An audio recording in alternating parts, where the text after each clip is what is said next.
So the last Thursday, we have a program in UP Diliman, the largest university of the Philippines, and I spoken there about the topic of mental health. It was the World Day of Mental Health, and I talk about the Islamic perspective, that what is the cure in Islamic way for the mental health. The highest level of mental health issue is depression. Why is highest level of mental issue? When you are depressed, you are in a condition that you might kill yourself, and that is the worst of the human being. You cannot go worse than that when you are decided to kill yourself and to finish your life. And that is the biggest problem in the world today. Any other problem you cannot compare with this problem, because this person is decided to finish his life and to go to the hellfire in the next life. He is 100% loser in the this life, because he was not happy with his life, and then he take his life with his own hands. And in the next life, 100% is going in the hellfire forever, because he left this world in a condition of like hellfire. So next life he has nothing but hellfire. So may Allah save us from depression. And to everyone we pray that Allah save everyone from depression. Depression is depressing your soul actually, and your heart also. But the cure is coming to the brain. The doctors are curing the brain. What they do, they shut down your brain, they make it low function your brain, or they can change the chemicals of your brain to change thinking, change your thoughts, because you keep on thinking something and that's making you depressed. So they are diverting your thoughts. They are let your thoughts, your thinking ability to shut down or to make it weak. So it's not a solution at all, because when you are out of the effect of those medications, then you start to be depressed again. It is not a cure at all. It is just giving you time, buying your time, or prolonging your sickness. Depression, it's not the brain problem, it is a heart problem, and it is our soul problem. And you are going to treat with the brain, it is not right. When you get pain, when you get a wound in your hand or any part of your body, who feel the pain?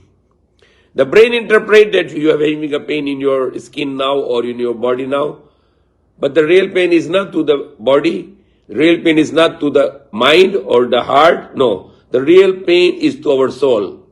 Our soul feels pain. Why? For example, if you take out the soul now, that body is have no feelings, no senses anymore. No feelings at all anymore. Why? Because your soul is taken out. For example, when you are putting the anesthesia to a patient and you are going to do operation, the patient is not feeling pain. Why? Because you shut down his soul. Because when you put the anesthesia, his soul is not functioning in the body now.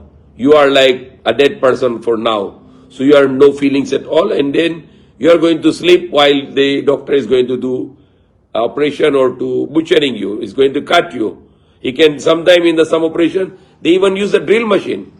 Some operations, like in the brain, they use the lagari saw. They use the lagari or the saw in your brain to cut your head.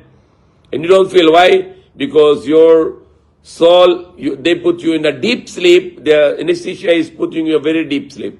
It means your soul is not fully connected to your body until the operation finish.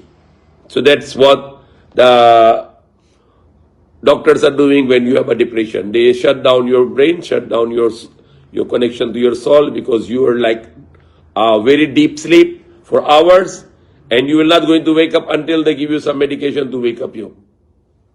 Or sometimes the anesthesia is started to half-life, they bring down their effect on the body, and then a person is started to awake. So this is not the solution. This is not the solution at all.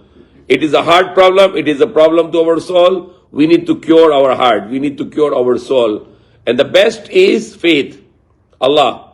Faith in Allah, the belief in Allah. Ala bi dhikrillahi tatma'innul qulub. No doubt, the hearts can achieve the peace, tranquility, happiness, satisfaction, happiness in the remembrance of Allah.